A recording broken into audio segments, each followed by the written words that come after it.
आज नारी भक्त में हम बात करेंगे जो बाल घनश्याम थे यानी वर्णी जी महाराज थे।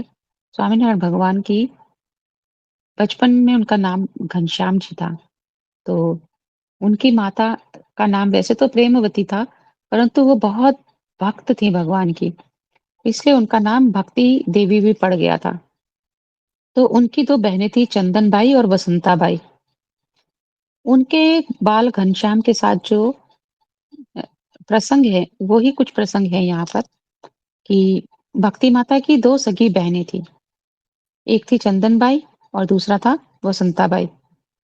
चंदन बाई को घनश्याम के प्रति बहुत ही प्रेम भाव था, वात्सल्य भाव था और घनश्याम जी भी उन्हें चंदन मासी कहकर पुकारा करते थे। तो चंदन बाई और वसंता बाई दोनों बहनें जब छपिया आती, तो बाल प्रभु घनश्याम उनके साथ भांति-भांति की लीलाएं करते थे। तो जब बाल प्रभु घनश्याम घुटनों के बल चलते थे ना, तो उनके घुटने घिस न जाएं, इसलिए चंदन बाई ने बाल प्रभु के लिए लकड़ी की 3 पहिए वाली एक गाड़ी बनवाई। स्वयं बाल प्रभु का एक हाथ पकड़कर उन्हें चलना सिखाया करती थी। एक बार क्या हुआ कि उनकी गाय थी घनश्याम प्रभु की, उसका नाम था गोमती और उसकी एक छोटी सी बछड़ी भी थी। तो वो घनश्याम प्रभु गाड़ी लेकर धीरे-धीरे चल रहे थे, तो गोमती गाय की छोटी सी बछड़ी गौशाला में से दौड़कर आई और बाल प्रभु को चाटने शुरू कर दिया। तो बछड़ी के पीछे-पीछे गोमती गाय भी वहां आ पहुंची।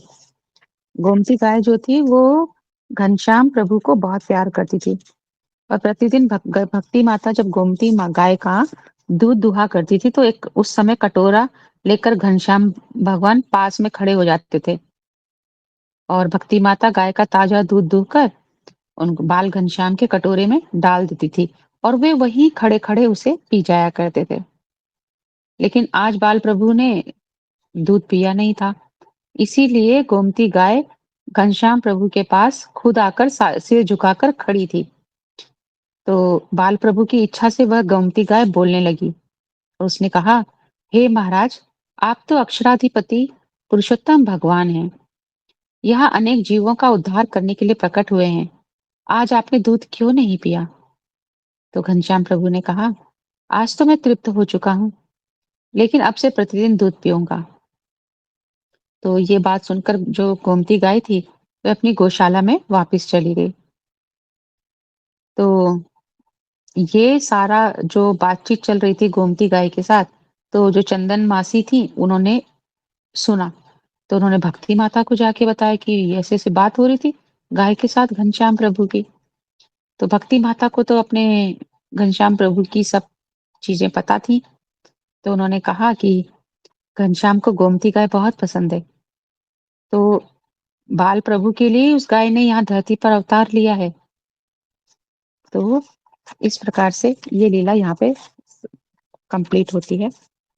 एक और लीला है कि जब घनश्याम महाराज छोटे ही थे, तो उनके दर्शन के लिए इंद्र आदि देवता आए हुए थे। तो सभी देवता बाल प्रभु घनश्याम के पांव लगकर, चरण छूकर उनकी स्तुति करते हुए नाच रहे थे।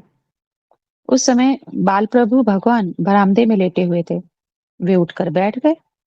उन्हें देखकर सभी देवता आनंदित होकर एक-एक करके उनके पास आते और सभी ने मिलकर भगवान की पूजा करी और एक अत्यंत ही कीमती रजाई उड़ाकर उनके हाथ जोड़कर पांव लगने लगे।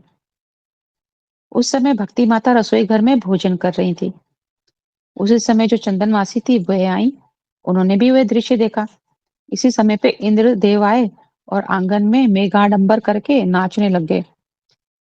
इत और राम कृष्ण वगैरह सभी अवतार विमान में बैठकर दूर से ही घनश्याम का दर्शन करके नारायण सरोवर के ऊपर से आकाश मार्ग से अदृश्य हो गए। यह आश्चर्य देखकर तो चंदन मौसी एकदम सन्न रह गई।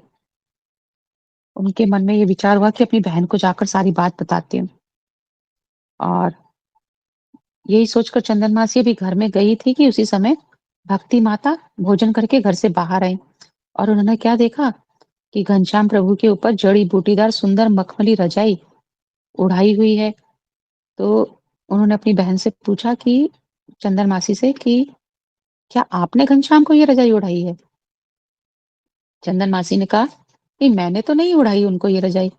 तो भक्ति माता ने क्या किया, घनश्याम महाराज के ऊपर से वो रजाई खींच ली और क्या देखती हैं कि बाल प्रभु घनश्याम के पुष्पहार पहने हुए हैं।